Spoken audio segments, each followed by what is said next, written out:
Today I will be reviewing the brand new ARMNHMR LP, Together as One, that came out on Monstercat today. And yeah, it's just going to be a little bit of mini review, not too long. I just finished listening to the album, and let's get into it. So first of all, this whole album that we have presented here really screams this umbrella term, which is two words: melodic bass. Now, a lot of people consider melodic bass to be a genre of EDM. I personally just find it to be an umbrella term. It's kind of a combination and incorporation of melodic dubstep, future bass, and sometimes a sprinkle of indie rock as well. And those influences are definitely everywhere in this album.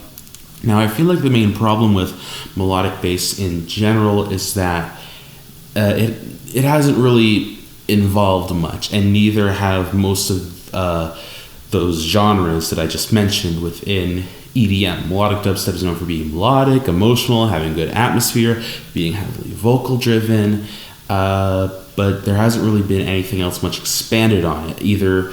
And especially when you combine future bass and indie rock, sure, that might make it sound a little more mainstream, but sometimes the problem with a lot of these types of tunes is that they can sound too similar and too much sounding like the same. And I feel like that is the main problem that I have with a lot of these tracks on Together as One. The vocal performances are great, especially the ones from Dia Frampton, Halion, and also Helen as well. I feel like the Helen track, Drowning, is 100% my favorite one.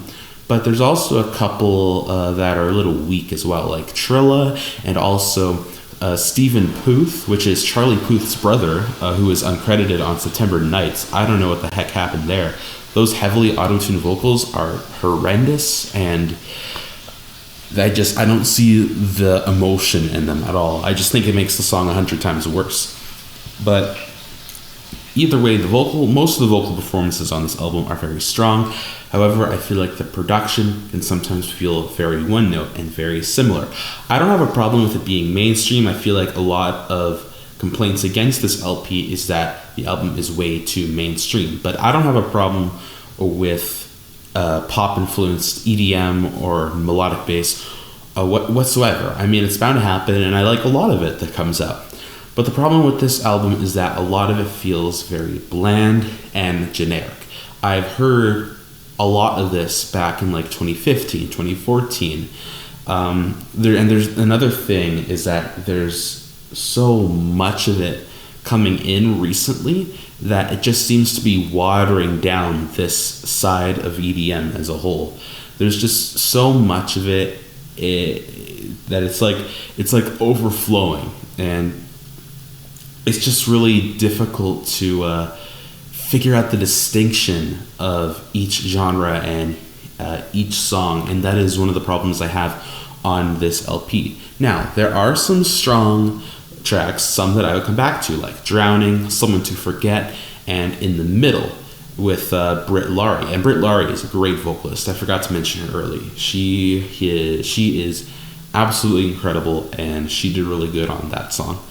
But overall, this LP is kind of a mixed bag, mainly because of what I discussed earlier. So overall, I would probably have to give this project around probably a strong 6. Sure, there's some benefits and there's some good ones, but overall, it's really hard to find an identity in these songs besides the vocals. I'm talking about the identity within the production. There are some cool attempts at commercial house, but they feel incredibly dated, and I feel like commercial house as a genre would be best if it stayed in 2012, in that era. But overall, those are my thoughts on the ARMNHMR EP. Sorry, not EP, LP, my bad. But yeah, those are my thoughts. Let me know what you thought of this LP down in the comments below. Thank you for watching, and I will see you in the next video.